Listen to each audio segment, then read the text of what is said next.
গুনাহগার হিন্দু হোক, বৌদ্ধ হোক, খ্রিস্টান হোক, মুসলমান গুনাহগার হোক, পৃথিবীর মানুষ যদি চায় তার গুনাহকে নেকিতে পরিবর্তন করবে।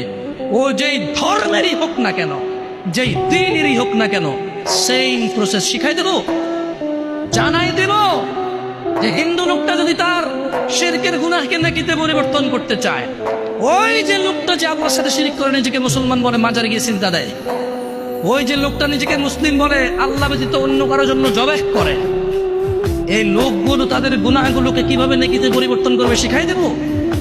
ইল্লা মান তাব, এ হলো মানুষ, এ হলো কি মানুষ, ওর ধর্ম যেটাই হোক। সে বলল যে সে কি বলল, সে প্রথমে আল্লাহর দিকে আসলো, এসে বলল যে আল্লাহ আমি অন্যায় করেছি। এবার অন্যায় যদি আল্লাহর শিরক হয় তাহলে বলবো যে শিরক করেছি অন্যায়, যদি জানা হয় তাহলে বলবো জানা করেছি অন্যায়, মদ হলে বলবে মদ করেছি অন্যায়। বুঝলেনি কথা?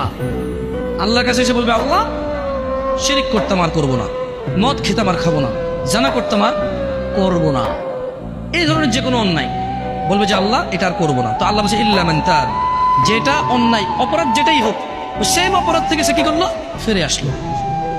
ওয়া আমানা, এবং আল্লাহর প্রতি দৃঢ় ঈমান আনলো। ঈমান আনার পর কি করতে হবে?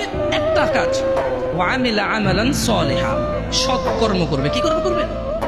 অপরাধ যা করছে তো করে ফেলছে, এখন সৎকর্ম করবে। আল্লাহ বলছে যে তাইলে যদি তওবা করে, ঈমান আনে, ভালো কাজ করে, পিছের সব খারাপ কাজ নেকি হয়ে যাবে।